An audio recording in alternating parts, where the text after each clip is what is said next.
Halo Sobat Misteri, selamat datang di Arta Misteri, tempat di mana logika seringkali tertinggal, dan kisah-kisah tak kasat mata mulai berbicara. Di sini, kita akan menyelami cerita-cerita nyata penuh teka-teki, kejadian janggal yang tak bisa dijelaskan, hingga penampakan yang terekam tanpa sengaja. Apakah semua itu kebetulan, atau pertanda dari sesuatu yang tak terlihat?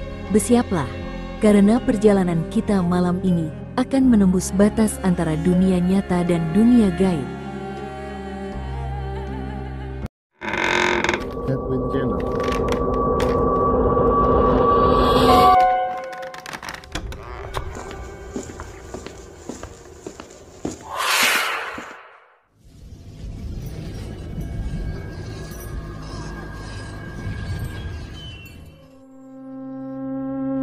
Di sebuah kampung padat di tengah kota Surabaya, ada cerita lama yang masih sering dibicarakan orang sampai sekarang.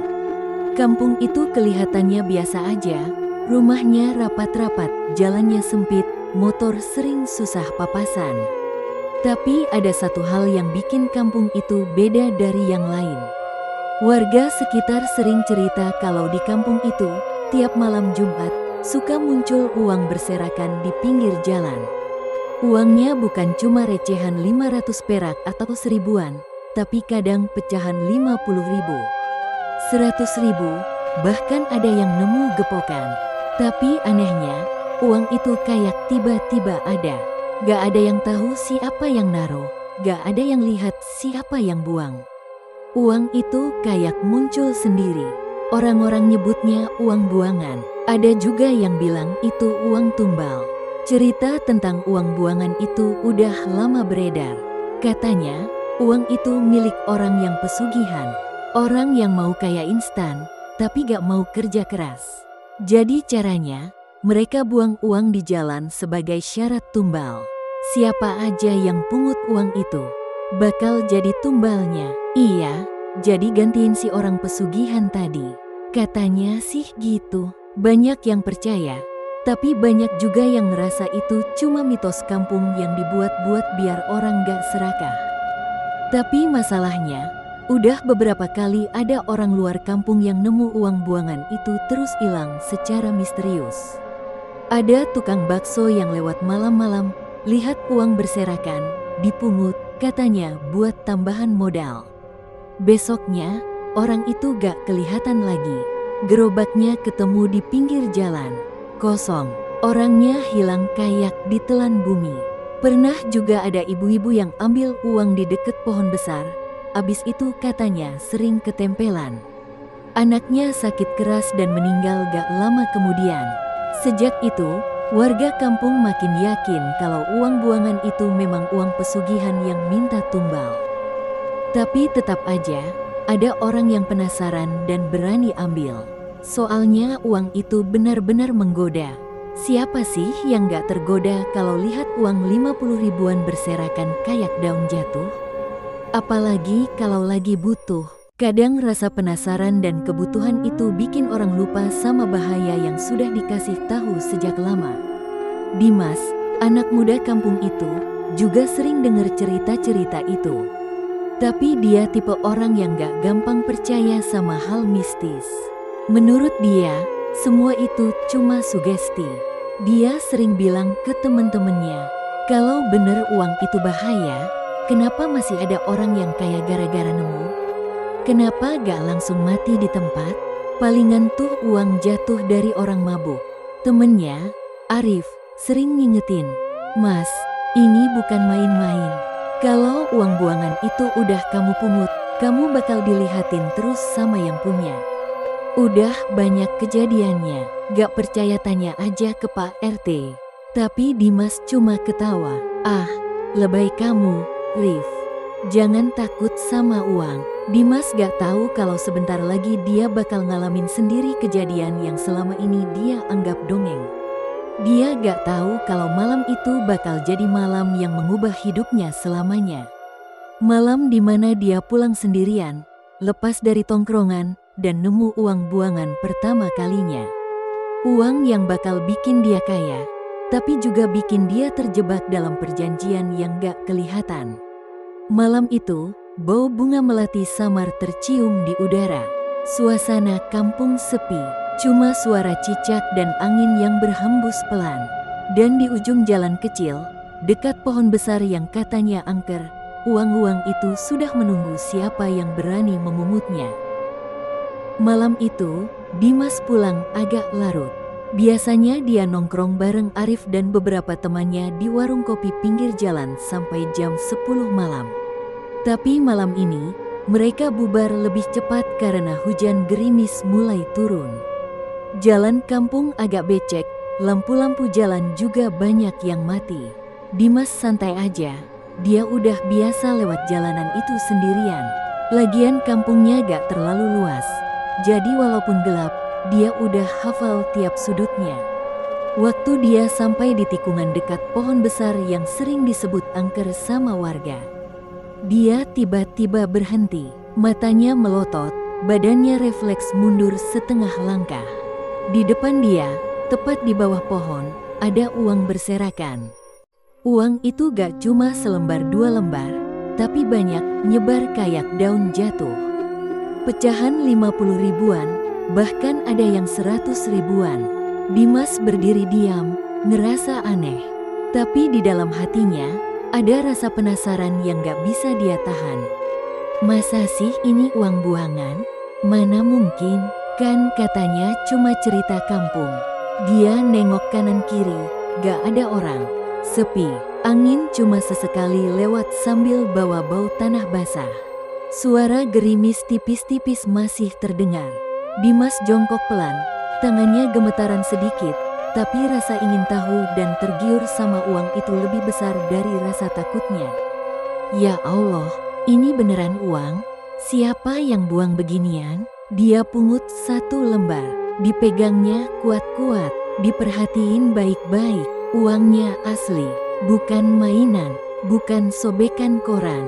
Pecahan 100 ribuan, warnanya terang, basah dikit kena gerimis. Belum sempat dia masukin ke saku, tiba-tiba Arif muncul dari belakang sambil setengah berlari. Mas, jangan diambil, itu uang buangan, serius. Mas, taruh lagi sekarang. Dimas kaget, langsung berdiri. Loh, kamu dari mana, Rif? Arif ngos-ngosan, matanya kelihatan panik. Tadi aku mau balik ambil jaket yang ketinggalan di warkop. Aku lihat kamu belok sini sendirian. Terus aku lihat kamu jongkok kayak ngambil sesuatu. Mas, tolong dengarkan aku, jangan main-main sama uang buangan. Dimas masih belum mau percaya. Ah, kamu percaya gituan? Udahlah, ini palingan orang jatuhin, mumpung gak ada yang lihat. Ya rejeki sayalah, Rif. Arif geleng-geleng. Mas, dengar aku, udah banyak kejadian. Orang-orang yang pungut uang buangan gak ada yang berakhir baik. Ada yang hilang, ada yang mati tiba-tiba, ada yang keluarganya celaka. Aku gak mau kamu ngalamin hal kayak gitu, Mas. Dimas masih cuek. Kamu parno aja. Ini kan cuma uang. Lagian kalau ini beneran uang buangan, kenapa bisa sering banget orang nemu tapi gak semuanya kenapa-kenapa? Udahlah, Rif, aku gak takut. Kamu kebanyakan denger cerita horor dari tetangga. Arif mulai kesel. Mas, aku serius. Ini bukan soal takut atau enggak. Ini soal nyawa. Kamu bisa jadi tumbalnya kalau kamu ambil uang itu. Dimas tersenyum tipis. Kalau aku jadi tumbalnya, ya aku tanggung sendiri, Rif. Jangan terlalu lebay. Dia pungut beberapa lembar lagi dan langsung masukin ke saku celananya. Arif cuma bisa geleng-geleng sambil mukanya tegang. Ya sudah, Mas, aku udah ngingetin. Kalau nanti kejadian, jangan salahkan siapa-siapa. Mereka jalan bareng pulang ke rumah masing-masing. Tapi Dimas masih terus kepikiran sama uang yang dia pungut tadi. Di kepalanya, dia mikir, kalau beneran uang buangan, kenapa bisa kelihatan jelas gitu di pinggir jalan? Kalau mau jebakan, mestinya uangnya disebar dikit aja, biar gak mencolok. Ini malah kayak sengaja dipamerin. Dimas merasa semua itu cuma kebetulan. Tapi dia gak sadar, dari kejauhan, ada sepasang mata. Campur aduk antara senang dan masih agak kepikiran dengan setelah kejadian malam itu, Dimas sampai rumah dengan perasaan campur ucapan Arif. Tapi ya namanya juga Dimas, orangnya memang tipe yang keras kepala dan gak gampang percaya sama cerita-cerita mistis. Dia masuk kamar, buka celana jeansnya, dan uang yang tadi dia pungut ditaruh di meja belajarnya. Dia hitung lagi, lumayan juga, ada sekitar 500.000. Dimas senyum-senyum sendiri. Alhamdulillah, rejeki anak soleh, katanya sambil tiduran. Malam itu dia tidur nyenyak, gak ada firasat apa-apa, gak ada mimpi aneh. Tapi mulai keesokan paginya, hal yang gak dia sangka-sangka mulai terjadi. Waktu dia bangun pagi, tiba-tiba HP-nya bunyi. Ada notifikasi transfer masuk. Awalnya dia pikir salah lihat, tapi setelah dia buka aplikasinya, beneran. Ada uang 5 juta masuk ke rekeningnya dari nomor rekening tak dikenal. Dimas bengong, siapa nih yang transfer? Kok gak ada keterangan apa-apa? Dia tunggu beberapa menit, gak ada chat masuk, gak ada telepon. Dimas makin heran, tapi ya dasar manusia, waktu lihat uang masuk, dia malah senang. Wah, ini baru namanya hoki. Jangan-jangan ini efek dari uang semalam? Baru aja dia senyum-senyum, tiba-tiba tetangganya datang ke rumah. Namanya Pak Surip, orangnya baik, sering ngobrol sama bapaknya Dimas. Mas Dimas, ini saya bawain HP. Dapat hadiah dari saudara, tapi saya udah punya. Gak kepake, mending buat kamu aja, Mas. Dimas kaget, loh, beneran, Pak? Wah, terima kasih banyak. Pak Surip cuma senyum dan langsung pergi. Dimas makin senang, tapi di sisi lain dia mulai mikir, aneh juga, kok tiba-tiba banyak rezekinya. Hari itu Dimas seharian muter-muter kampung. Rasanya kayak semua orang lagi baik sama dia. Ada yang ngasih rokok gratis di warung, ada yang nawarin kerjaan part-time tanpa wawancara. Semua terasa gampang. Tapi makin sore, mulai ada tanda-tanda aneh. Waktu dia pulang ke rumah, ayam peliharaan di belakang rumah tiba-tiba mati semua. 5 ekor ayam kampung yang tiap pagi biasanya ribut, tiba-tiba diam, udah gak bernyawa. Ibunya Dimas sampai heran, kok bisa ya? Tadi pagi masih sehat, Mas. Ini kenapa pada mati mendadak begini? Dimas mulai ngerasa gak enak, tapi dia gak mau terlalu mikir. Ah, mungkin ayamnya keracunan makanan sisa. Biasalah, pikirnya dalam hati. Tapi malamnya, Dimas mulai mimpi aneh.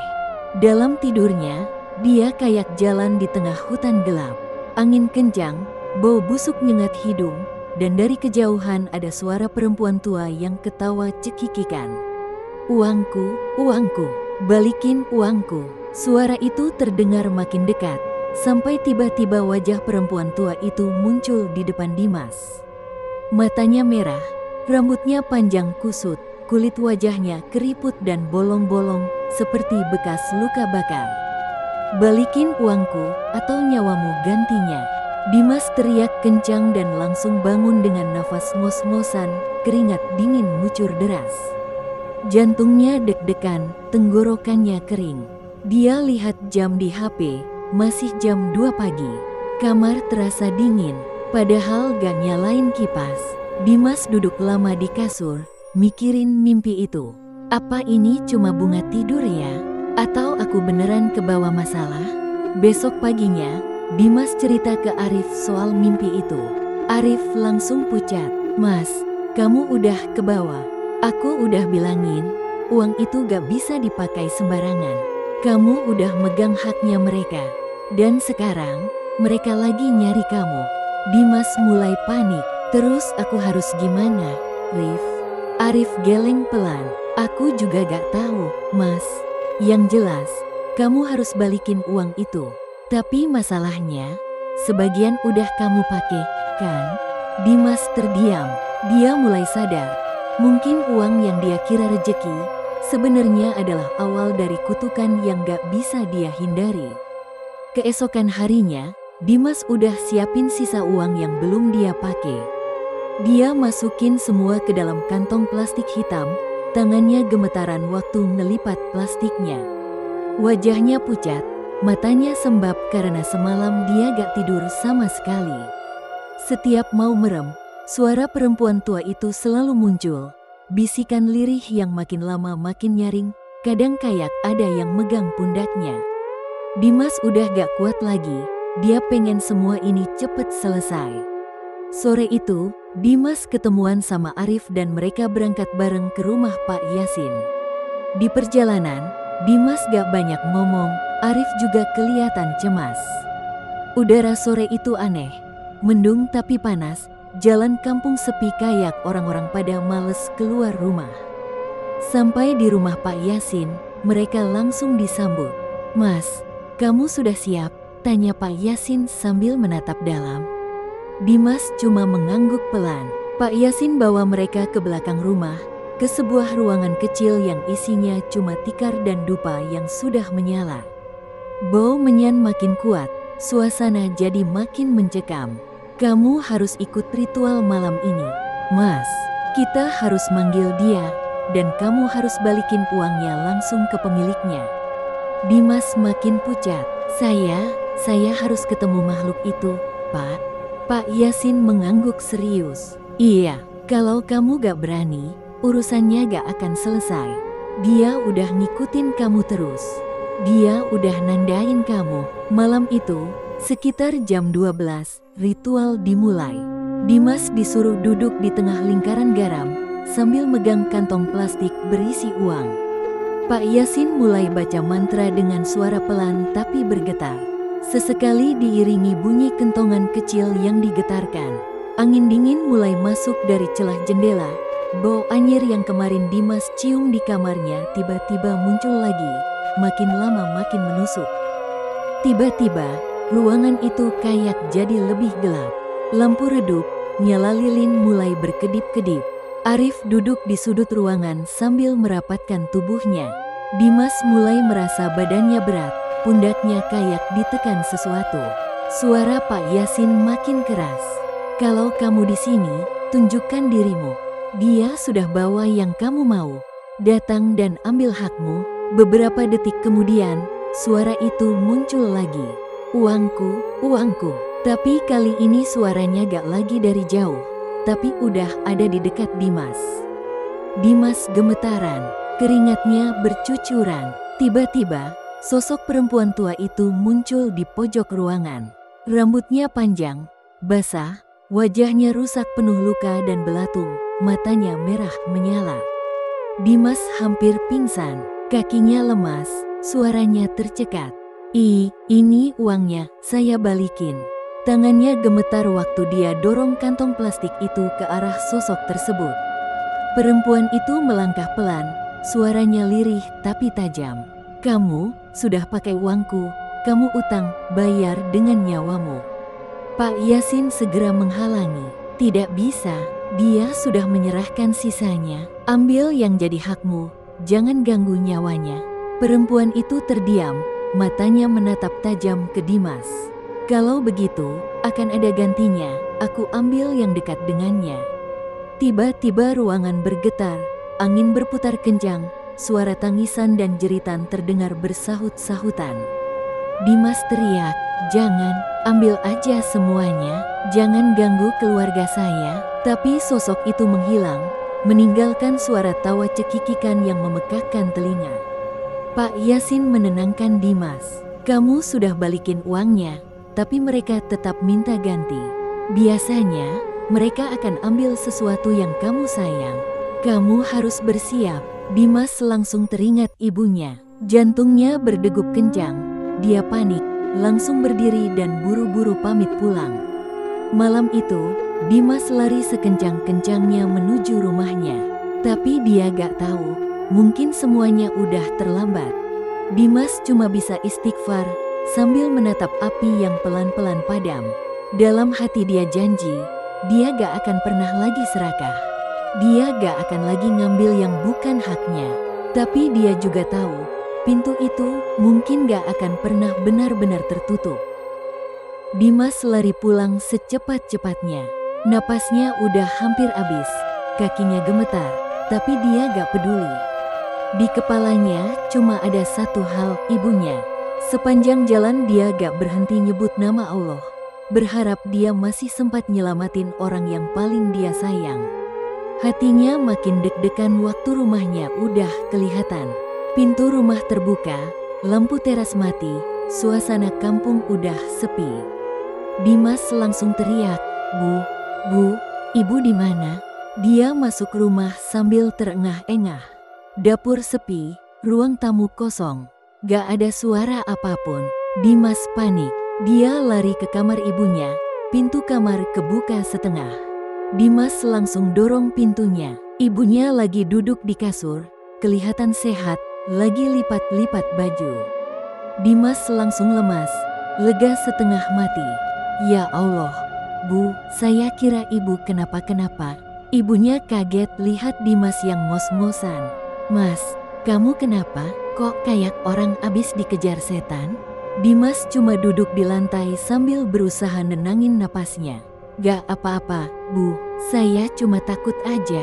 Ibunya mendekat, ngelus bahu Dimas. "Kamu tuh kenapa, Mas? Akhir-akhir ini kok kayak orang stres gitu. Kalau kamu ada masalah, cerita aja sama ibu." Dimas hampir nangis, tapi dia tahan. Dia gak mau bikin ibunya tambah khawatir. "Saya cuma kecapean, Bu. Gak usah dipikirin." Malam itu Dimas tidur di lantai dekat kasur ibunya. Dia ngerasa lebih aman kalau deket ibunya. Tapi meskipun ibunya baik-baik aja, Dimas tetap ngerasa gak tenang. Kata Pak Yasin tadi, kalau makhluk itu gak dapet nyawanya Dimas, dia bakal ambil sesuatu yang dekat dengan Dimas. Dan itu bikin Dimas makin waspada. Besok paginya, Dimas gak berani ninggalin rumah. Dia nemenin ibunya seharian, masak bareng, ngobrol, bahkan sampai nemenin belanja ke pasar. Tapi selama di pasar, Dimas ngerasa ada yang ngawasin dia. Beberapa kali dia lihat sosok bayangan hitam di pojokan pasar, dan suara bisikan yang makin lama makin jelas, "Nyawamu, nyawamu, atau nyawa orang yang kamu sayang." Dimas gemetaran, tapi dia berusaha kuat. "Gak, saya gak akan kasih siapa-siapa. Jangan ganggu keluarga saya." Tapi suara itu malah makin keras. Kalau bukan dia, mungkin yang lain. Dimas langsung teringat Arif. Jangan-jangan makhluk itu mau nyerang sahabatnya. Sore itu, Dimas buru-buru ke rumah Arif. Pas dia nyampe, dia kaget setengah mati. Rumah Arif rame, banyak orang berkumpul, suara tangisan terdengar dari dalam. Dimas langsung lari masuk. Dia lihat Arif tergeletak di ruang tamu, wajahnya pucat, tubuhnya dingin. Ibunya Arif nangis sambil meluk jasad anaknya. Tetangganya bisik-bisik, katanya jatuh sendiri pas di jalan. Kayak ada yang nyenggol, padahal gak ada siapa-siapa. Dimas terdiam, matanya berkaca-kaca. Dadanya sesak, kepalanya pusing. Dia jatuh terduduk, napasnya berat. "Gak mungkin, Rif, kamu gak mungkin." Di telinganya, suara itu terdengar lagi, pelan tapi menusuk. "Aku udah ambil gantinya, aku udah puas." Dimas nangis, nyesel setengah mati. Dia gak ngangka, sahabatnya yang selalu nolongin dia malah jadi korban. Dia mau marah, tapi dia juga sadar, semua ini terjadi karena keserakahannya waktu itu. Yang memungut uang yang bukan haknya. Malam itu, Dimas ngunci diri di kamar, menatap uang yang udah dia balikin. Tapi sekarang dia sadar, meskipun uang itu udah balik, semua ini gak akan pernah sama lagi.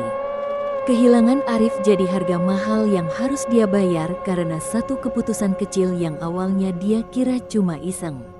Dimas sadar, ada beberapa kesalahan yang gak bisa diperbaiki. Dan ada beberapa dosa yang gak bisa dibeli dengan uang, berapapun jumlahnya. Sejak kematian Arif, hidup Dimas berubah total. Dia gak pernah lagi keluar rumah kecuali kalau benar-benar terpaksa. Dia jadi pendiam, gampang panik, dan setiap malam dia selalu mimpi buruk. Kadang dalam tidurnya dia melihat Arif berdiri jauh, senyum sedih sambil ngeliatin Dimas tanpa kata-kata. Kadang juga Dimas kebangun tengah malam karena suara bisikan yang terus menghantuinya. Aku udah ambil gantinya, tapi ingat pintunya belum tertutup. Dimas makin gak tenang. Dia mulai berpikir, jangan-jangan semua ini belum selesai. Jangan-jangan makhluk itu masih nempel sama dia. Dimas akhirnya memutuskan buat balik lagi ke rumah Pak Yasin. Dia mau mastiin sendiri, apa benar semuanya udah selesai, atau dia masih ada urusan yang belum kelar. Pas ketemu Pak Yasin, Dimas langsung cerita semua tentang Arif yang meninggal, tentang suara-suara yang masih sering dia dengar, dan tentang mimpi-mimpi aneh yang gak pernah berhenti. Pak Yasin mengangguk pelan, wajahnya kelihatan berat. "Mas, saya harus jujur," kata Pak Yasin pelan. "Kamu mungkin udah balikin uangnya, tapi ritual kemarin itu bukan nutup pintu, cuma ngerem doang. Pintu itu masih kebuka, dan makhluk yang nempel sama kamu, dia belum sepenuhnya pergi." Dimas pucat. "Terus saya harus gimana lagi, Pak? Saya udah kehilangan sahabat saya. Saya gak mau keluarga saya ikut jadi korban." Pak Yasin menatap Dimas serius. "Kamu harus nutup pintunya sendiri, Mas. Saya cuma bisa bantu arahin. Sisanya kamu yang harus hadapin." Dimas menarik napas dalam. "Apa saya harus ritual lagi, Pak?" Pak Yasin mengangguk. "Iya, tapi kali ini kamu harus berani hadapin semua sendiri. Kamu harus balikin semua uang yang kamu udah pakai, walaupun secara simbolis. Karena uang yang kamu belanjakan itu udah jadi bagian dari tumbal. Kalau kamu gak bisa balikin, kamu harus ganti dengan sesuatu yang setara." Dimas bingung. "Setara gimana, Pak? Saya udah gak punya apa-apa." Pak Yasin menatap tajam. "Setara itu bisa berupa apa saja yang kamu anggap berharga. Bisa nyawa, bisa waktu, bisa tenaga. Tapi kamu harus ikhlas ngelepasinnya. Kalau gak, pintunya gak akan pernah nutup, Mas." Dimas pulang dengan pikiran yang makin kacau. Dia bingung apa yang harus dia relakan. Satu-satunya yang dia punya cuma ibunya. Uangnya habis, hidupnya juga udah kayak orang mati suri. Malamnya, Dimas duduk lama di kamar, sambil ngeliatin foto Arif waktu mereka masih kecil. Dimas mulai sadar, mungkin yang harus dia lepas adalah rasa penyesalan dan keegoisannya sendiri. Dia harus ngelakuin sesuatu buat menebus semua ini. Bukan buat dirinya, tapi buat orang lain. Besoknya, Dimas datang lagi ke Pak Yasin dan bilang dia udah siap. Dia mau nyumbangin tenaganya di masjid, di panti asuhan, dimanapun dia bisa bantu orang. Dia mau dedikasikan hidupnya buat bantu yang butuh. Dia gak mau lagi hidup dalam dosa dan rasa bersalah. Pak Yasin tersenyum kecil. "Kalau itu yang kamu pilih, jalani dengan ikhlas, Mas. Nanti kamu bakal lihat sendiri. Apakah pintu itu beneran nutup atau masih kebuka?" Beberapa minggu kemudian, Dimas mulai rutin kerja sosial. Dia bantu bangun musola, bantu bersihin kuburan, ikut jadi relawan di panti. Selama itu, dia gak lagi diganggu sama sosok perempuan tua itu. Tapi kadang, di malam-malam tertentu, Dimas masih suka denger bisikan samar, "Aku pantau kamu, jangan ulangi lagi." Dimas cuma tersenyum getir. Dia tahu, dia gak akan pernah bisa benar-benar bebas. Tapi setidaknya, sekarang dia udah jalanin hidupnya dengan lebih baik. Hari-hari Dimas mulai terasa berbeda. Setelah dia ikhlas menjalani hidupnya buat bantu orang, dia ngerasa beban di dadanya sedikit demi sedikit mulai hilang. Meskipun begitu, Dimas sadar, bayangan masa lalu masih belum sepenuhnya pergi. Kadang di malam sepi, suara bisikan itu masih muncul, tapi sudah gak sekuat dulu. Dimas udah mulai terbiasa, bahkan dia mulai belajar buat gak takut lagi. Suatu sore, Dimas duduk di teras masjid abis ikut kerja bakti. Keringat masih mengalir, tapi ada rasa tenang yang dia rasain. Seorang bapak tua, penjaga masjid, duduk di sebelahnya sambil ngelap kening. "Kamu rajin banget, Mas. Saya lihat hampir tiap hari kamu kesini, bantuin ini itu. Jarang ada anak muda kayak kamu sekarang." Dimas cuma tersenyum kecil. "Saya cuma nyari ketenangan, Pak. Biar hidup saya ada gunanya." Bapak itu menepuk bahunya. "Kalau kamu terus kayak gini, insya Allah, ketenangan bakal datang. Kadang Allah ngasih kita cobaan, biar kita balik ke jalan yang benar." Dimas cuma mengangguk pelan. Di dalam hatinya, dia ngerasa mungkin ini memang jalan yang harus dia tempuh. Tapi di sisi lain, dia juga gak bisa bohong, ada rasa takut yang masih ngendap. Takut kalau semua yang dia lakukan ini belum cukup buat nutup pintu itu. Beberapa malam kemudian, Dimas kedatangan tamu di mimpinya. Sosok perempuan tua yang selama ini menghantuinya muncul lagi. Tapi kali ini dia gak kelihatan marah. Wajahnya tetap seram, rambutnya tetap panjang kusut, tapi suaranya lebih pelan, kayak orang yang udah mulai lelah. "Kamu udah bayar sebagian utangmu, tapi ingat, pintu ini gak akan sepenuhnya tertutup." Dimas berani menatap matanya. "Saya akan terus jalani hidup saya dengan benar. Saya gak akan ulangi kesalahan saya." Perempuan tua itu tersenyum miring. "Bagus, tapi aku akan tetap mengawasimu." Lalu sosok itu perlahan menghilang, dan Dimas terbangun dengan keringat dingin.